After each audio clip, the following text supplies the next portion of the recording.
Hello again, Sandwich. I'm Greg Anderson. You have entered into another episode of Meet the Candidates, my chance to bring you meaningful discussions with those in our community, your neighbors, who are seeking your vote in May. I love a good contest every election cycle, and in May, there's only one. And that is for the town moderator. The incumbent has been in there for well over 30 years, but we've got someone new that's challenging him. His name is Sean Rausch. Welcome, Sean. Hi, Greg. Thanks for having me. How are you? Good. I'm excited to be here. So the last time I saw you, you were running for school committee. Re-election to the school committee. Re-election. Yes. That's right. That's right. So you had 2 terms there. I did. How was that? It was good. Very rewarding. Yeah? A lot of work, but it was worth it. Yeah. I'm always interested in first of all, I have great respect for people that take on these elected positions. There's a lot of work to do. It's volunteer. Can you tell me a highlight or two or something that you take away from your time on the school committee that you're really proud of? There was a lot of things that we did between reconfiguring, hiring. Well, during my time, we had hired Pam Gould as superintendent. But I think one of the big things, and maybe it's trivial to some, I worked to get us a weight room or improve the weight room we had and implement a strength and conditioning program, which was to help some of the student athletes get stronger, more flexible, so they less likely to be injured. Yeah. But it also to lead to other careers down the road, and they're using it a lot. So it took off after the Yep. implementation. Yeah, they didn't have much of a weight room there. But there were a lot of other things that I was really proud of.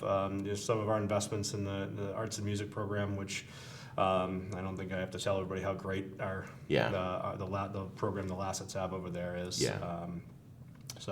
But just everything. I could go on all day. Yeah. Well, that's that's good. Tell me, you're running for moderator. As I said at the open, the incumbent has been in there largely for 34 perhaps years. What's bringing you to want to be moderator? First of all, before I say anything, 34 years is a long time, and thank you for that commitment for the town. That's it's a big deal, town we all love. But I think especially in the last few years, town meeting has gotten more. It's time consuming. It's been inefficient. It's sometimes downright uncivil.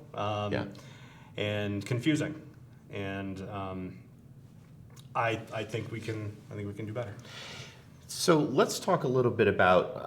I want to get into the tone and the tenor of town meetings, which you were just referencing. It can be a little, out there, and people banging the fists and yelling from it can be crazy, but. Let me go to the kind of the mechanics of the moderator job. There is the responsibility of running special town meetings. There's also appointing the FinCom, as well as the Capital Improvement Planning Committee.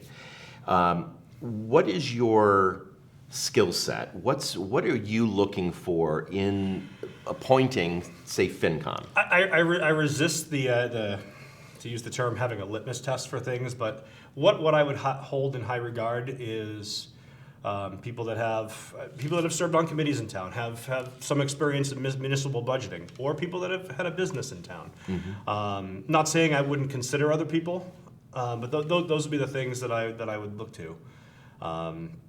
Understanding how our town works and how we got to some of the financial decisions that were situations we're in now, I think is important. So, looking at people like that have been here in town and have been involved in town would definitely be a priority for me.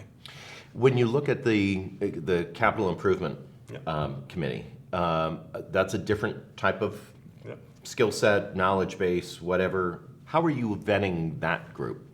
But again, I'm still going to weight a little heavier people that have been involved in some of the budgeting, but again, looking for people that also understand building, construction, things like that. Yeah. Those are. The talent pool seems so skinny. I mean, we're even looking at the ballot. You're the only contested race. It's like we are just squeaking in with the number of candidates for the open positions. What do you think of the talent pool? I would argue that there's a ton of talent in this town. Oh, okay. There's a ton of. It's just getting people to do it. It's a commit. It's a tough commitment. I mean, Yeah. I'll be the first to tell you. As much as I enjoyed my 6 years on school committee, it's a lot of work. Yeah. And a lot of sacrifice. So I guess it's finding ways to get people up and to put their names out there. And Yeah. how we do that, I don't know. Yeah. But first place is getting people on some of these appointed boards that may get a taste for it and want to move on to something else as well. Yeah. So. Yeah. So let's talk about the length of the moderator that you're challenging has that length of stay, the familiarity with that. Being a newcomer, even a new person to a new job, any new job. First time I sat at this desk, I had a learning curve.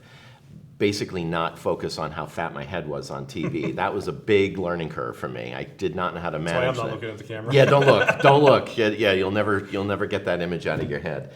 Though you've been working out. A little bit. Yeah. Yeah, you could take me down. I think you could. The next episode of Meet the Candidates. Yeah, exactly. That's part 2. But when we look at the learning curve, you've never been moderator. Nope. You've never run a town meeting before. Where's your learning curve? Where are you saying, gotta sharpen this knife? I mean, I've definitely I've run meetings before. I've never town meeting, but I've run meetings before. So I'll start from there. I've definitely been doing a lot of reading of town meeting times, Robert's rules, just basic parliamentary procedure, just getting that down pat. But I think the biggest thing is when I'm up there, there's also some smart people up there that know more than I do. Taylor White, town clerk. Yeah. Town council. There's people I can rely on if I don't have a question, and I think understanding that I don't have all the answers all the time is a benefit. Yeah. But it's taking your time listening, and let the meeting will run itself. Yeah. So let's talk about the town meeting. It can be very contentious. It can run very long.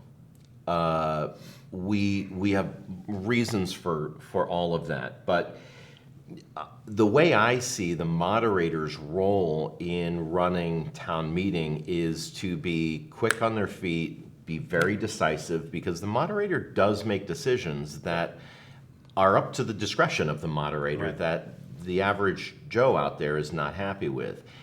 Are you, a softball question, but help me out with some specifics. Are you decisive? Yes. Are you quick on your feet? Can you do it? Yes, without question. Tell me how. Tell me how.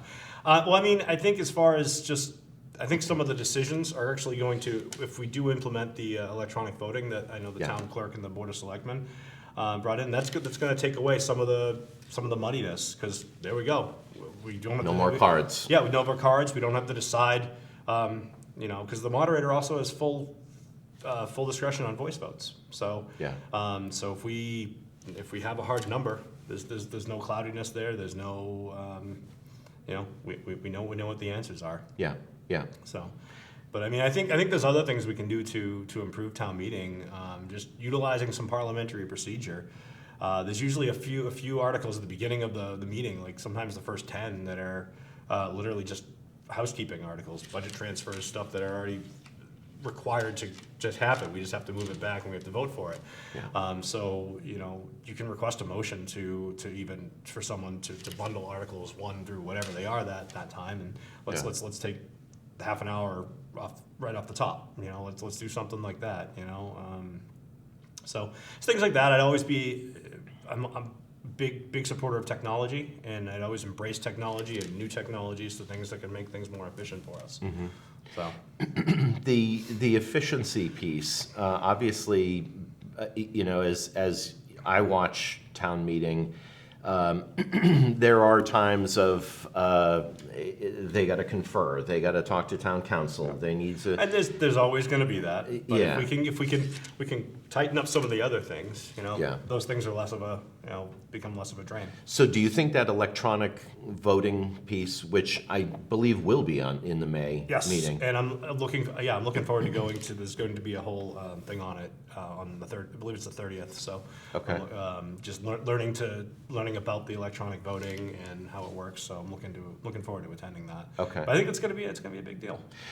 How do you speak to, I know you've just been referencing that there are some things that can be done to tighten up the meeting, but if I'm a young parent, I mean, you have a 4-year-old, PJ is 4 years old, you don't have time to be sitting in a meeting for 4 hours at night on a Thursday, Tuesday. How do you speak to them to get them to feel like I can participate?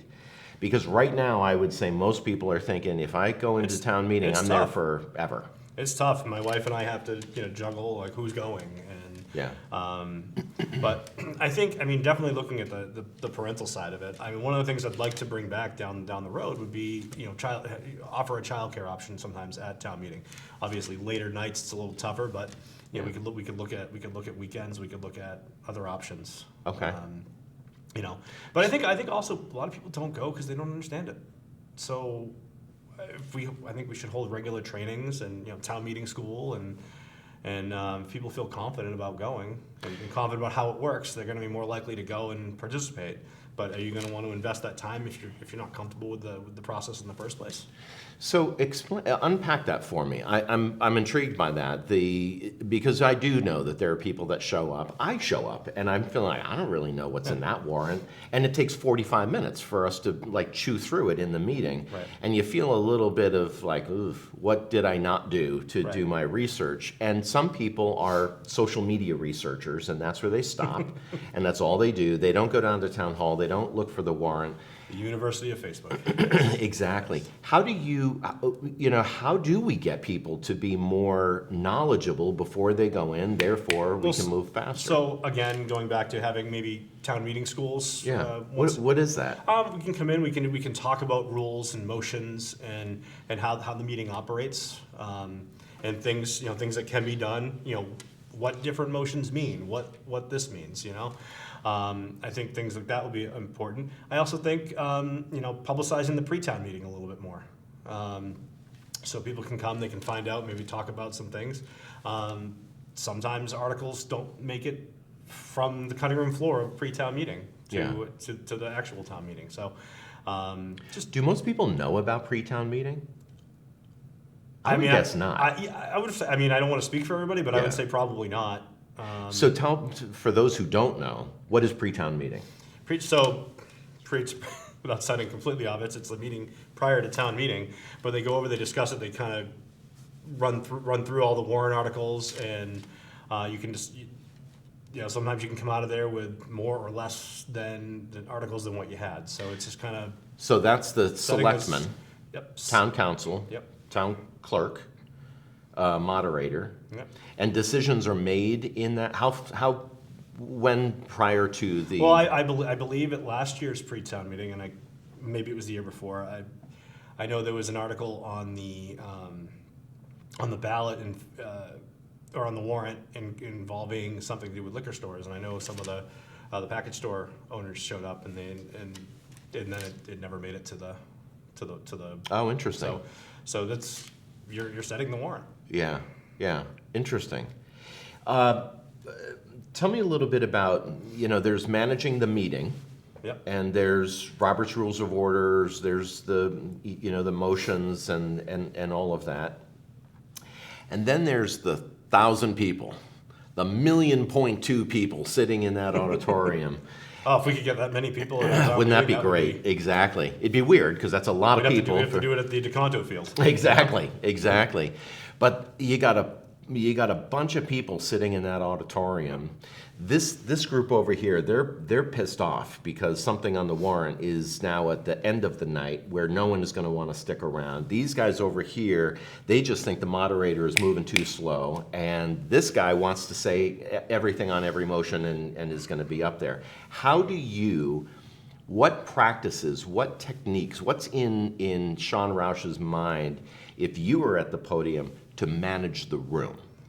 So I think the first thing is understanding that I am not there as the star. I am just a facilitator. So if we can move things through, that's what we'll do. But I think and granted, they have a different form of town meeting, but I've attended town meetings everywhere. Mm-hmm. And the one that really I thought struck me as kind of a unique way to do things was Falmouth. Dave Vieira out there, the moderator. He'd have people would be coming up saying some of the same things over and over again, which we've seen multiple times. I think on the plastic bottle ban from both sides, people saying a lot of the same things. So he will flat out come out and ask, does anybody have anything new that they would like to bring to the table? And so, but at that point, you can also ask if somebody would like to call the motion. You can facilitate the meeting. You can kind of move it along. Do you feel that your challenger, our current moderator, does not do that enough? I would say that, yeah. Okay. Yep. Kind of letting things linger a little too much. They need to, yeah. Okay. What's your familiarity? Well, anything else on managing the room? I mean, well, just know that just understanding that not everybody's always going to be happy. Mm-hmm. If I make a decision, someone's going to like it, someone's not. Yeah. Make the decision and move on. It's my opinion that the more educated people are on the warrant, on what they are there to act on. Correct. The tighter things can run. So yes, it is about education. The pre-town meeting. Are there other ways? If you were a moderator, you could be looking at a room full of people that have not done their research. Some of these warrants are pretty clunky. Yeah. Is there any recommendation you would make to the greater community on how they can best understand what they're voting on prior to town meeting, aside from the pre-town meeting? I mean, definitely just asking questions, but I think also we can do a better job of sharing the warrant articles, and if there's anything that might have some sort of the potential to be confusing, let's explain it. Let's use social media for good, for once, and do that. But can't educate everybody, but if we can, the more we talk about things, the more we communicate about it, and the more people are going to understand. Yeah. What's your familiarity with Robert's Rules of Order? Been running meetings with them for quite a few years. So.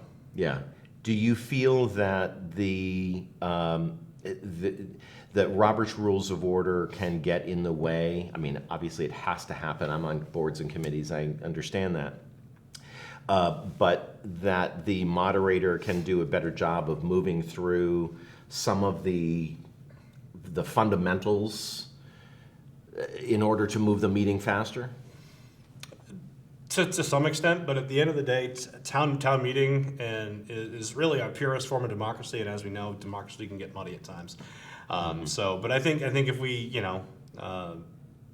we utilize some of those parliamentary procedures, Robert's rules, we can just keep things moving, keep it tight.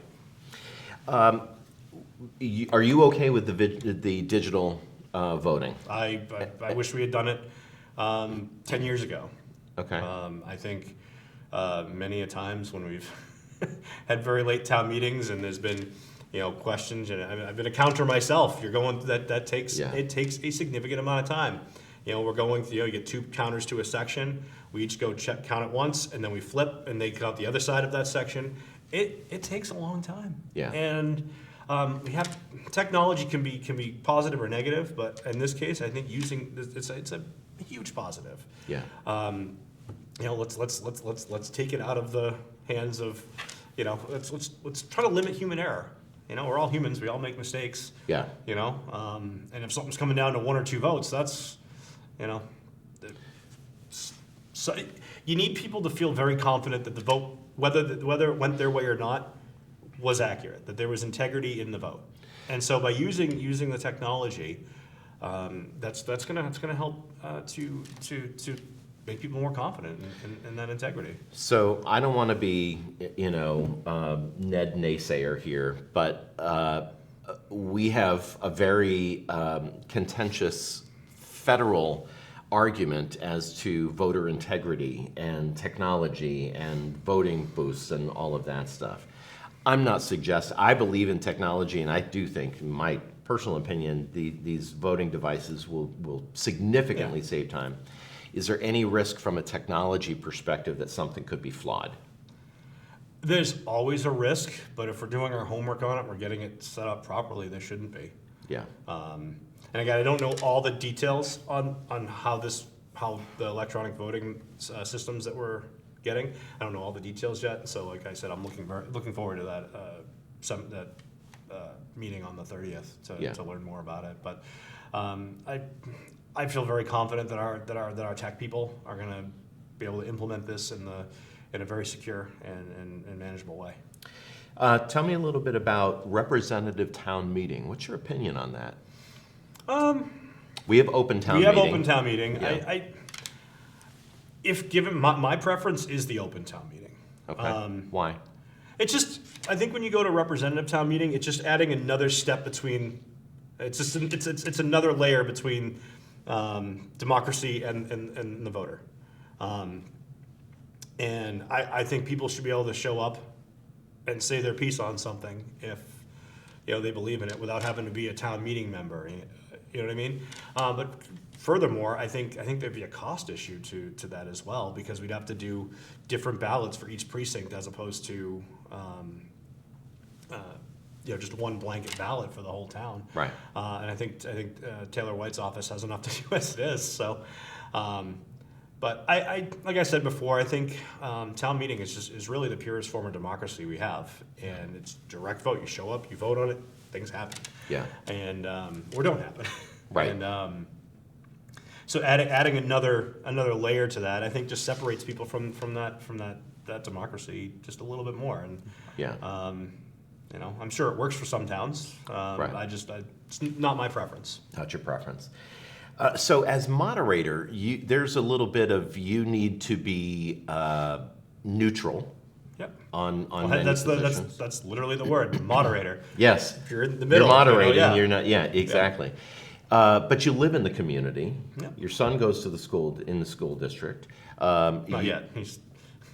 Oh yeah, he's 4. What am I thinking? My wife works in Barnstable, so he gets as a staff preschool. So Oh, all right. Okay, good. he will be going to Forestdale when he's old enough. Though. He will be. But you live in the community, and this is where you live. How do you separate? How do you balance the neutrality that the moderator needs to have, so that you're not up at the podium and someone says, "Yeah, but you know what? He's rooting for my side on a warrant or whatever." How do you balance that? I can't really do anything about how people think. I mean, I think I'm pretty much a middle of the road guy. I think I've proven over my career in town government that I can work with anybody. Mm-hmm. And I guess if someone doesn't think that I'm impartial on something, I'll try to do better, but I don't know. But do you feel, are there steps to be taken to demonstrate neutrality on issues? I mean, the biggest thing for me would be to give equal time and equal fairness to both sides of an issue. I'm not gonna, if one side wants to say this about issue A, and the other one wants to come say, they're gonna have their time. I'm not gonna. But of course, I'm a human being. I have opinions on things, but as the moderator, those opinions don't matter. Yeah. And so, being fair, being judicious, and letting people get just equal time. Yeah. Fair. What is when someone is going into the ballot on May 9th, and they see your name and they see your challenger's name, Give me a couple talking points that will help someone say, I want to vote for him and not this other guy. Why you? Well, I mean, I'm always going to be open to new technology. I'm very, very present and active in the community, so I can listen. I'm here, and I think I do a pretty good job of communicating. And during my time in the school committee, I did communicating with people. So I'm not always going to be right, but maybe let's listen.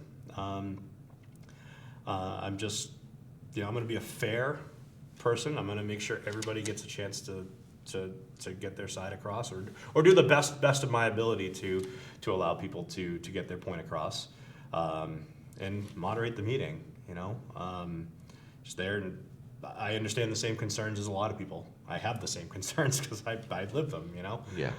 Many people working multiple jobs, they want to know that when they go out to town meeting, they're not wasting their time. They're going to go. They're going to get the town's business done, and they're going to go home. And that's the things I'm gonna try to do. I'm gonna understand that, and I'm gonna keep those things in mind at all times. So you have this interview. There is social media. Yep. How are you getting the word out? I've been knocking on doors. I've been talking to people. Yeah. And just that's just been the big thing I've been finding. I think people have found that are saying that they're just not. It's too much sometimes. It's people are. And not to make this a whole economical thing, but people are working multiple jobs to make ends meet right now, and they're exhausted. And they're exhausted across the board. They're exhausted from watching our quote leaders in Washington. They're exhausted by just all the tribalism and everything and life, and they just want to know that they can show up, do the town's business, and not have to worry about any of the other garbage. Yeah. So we have to wrap it up, but there's something very significant about you that I like, and we talked about this many years ago. You and I both we are both a fan of George Bush's socks. Show me what you got. What are you wearing today? So today I have an elephant. Oh wow! Driving down the freeway into the sunset on. Now I'm no Mona Lisa Vito. Okay. I want to say that's like some sort of a Cadillac Eldorado or something, but I'd say I don't know. So this isn't just like a lot of hearts on Valentine's Day. This is a freaking story. This is out there. Yeah. Yeah. I mean, who knows? Maybe you don't know where he's going, where he's coming from. Which can be true to any candidacy. Right. You don't know where you're going. You're just trying. I'm holding out a clue, right? Yeah, exactly. Sean. Greg, thank you so much for having me. I really appreciated talking to you today. Thank you for coming in. It is definitely, it's a race to pay attention to. And on May 9th, that is our election. May 8th, 7th is the town meeting. You can be standing out in front? I'm gonna try to make the rounds. Okay. Yeah, I'll be there. All right. My son might be there with me, and if I can just add one more thing. Yeah, please. I think the big thing I want to get across is that I'm not an expert on everything. I'm not here to change the world. I just want to make town meeting less of a time commitment, especially for those people that don't have the time to commit in the first place. We'll end on that note. Good stuff, my friend. All right, May 9th is the time for you to come in and vote and participate. That's the big word, participate in our democracy. I'm Greg Anderson. I'll see you soon.